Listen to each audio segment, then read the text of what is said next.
Hello viewers, আসসালামু আলাইকুম। Computer চ্যানেলে আপনাদের সবাইকে স্বাগতম। আশা করছি আপনারা সবাই ভালো আছেন। ভিউয়ার্স, আজকের ভিডিওতে আমি আপনাদেরকে দেখাবো খুব সহজে ক্রোম লোগো করা। আপনারা দেখতে পাচ্ছেন একটি ক্রোম লোগো এখানে দেখা যাচ্ছে। এই লোগোটি খুব সহজে কিভাবে করতে পারবেন সেই টেকনিকটি আমি আপনাদেরকে দেখিয়ে দিব। সো ভিউয়ার্স, চলুন শুরু করা যাক। ভিউয়ার্স, প্রথমেই এখান থেকে ইলিপস টুল নিতে হবে, অর্থাৎ একটি সার্কেল নিতে হবে। এখানে দেখুন আমি এখানে একটি সার্কেল নিয়েছি। সার্কেল নেওয়ার পরে এখানে স্ট্রোক কালার অফ করে রাখতে পারেন, ফিল কালার দিয়ে কাজ করব। তো প্রথমে ক্রোম ব্রাউজারের মাঝখানে যে সার্কেলের কালার সেটি ব্লু দিয়ে দিলাম। এবার সিলেকশন টুল দিয়ে সিলেক্ট করব এবং প্রথমে কপি করব কন্ট্রোল সি, এরপরে কন্ট্রোল বি পেস্ট করব। দেখুন ভিউয়ার্স, কন্ট্রোল বি পেস্ট করলে পেস্ট ইন ব্যাক, অর্থাৎ এই প্লেসেই ব্যাকে পেস্ট হবে। তো আমরা কন্ট্রোল বি ক্লিক করলাম, এরপরে শিফট অল্টার একত্রে চেপে বড় করব।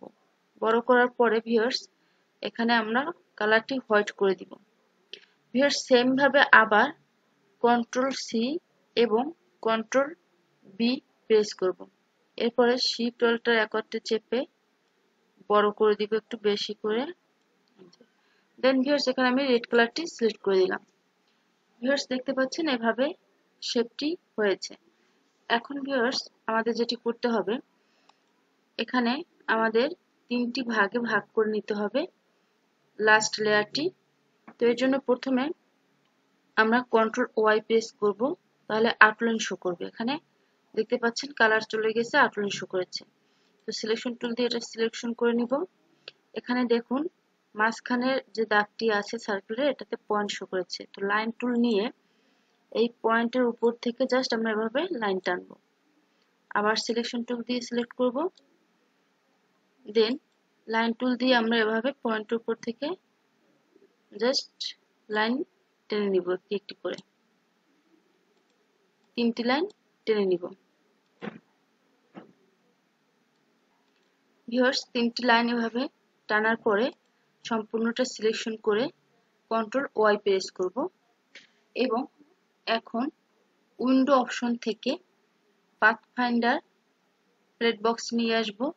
তো এই যে পাথফাইন্ডারে ক্লিক করলাম, এখানে চলে আসছে।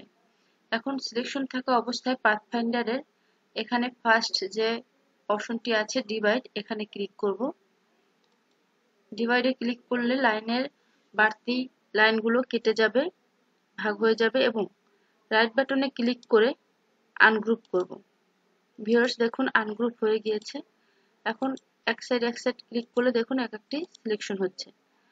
তো উপরে এটা রেড থাকবে, দেন নেক্সট লেয়ারটি হলুদ থাকবে, হলুদ করে দিলাম এবং এটি সবুজ থাকবে।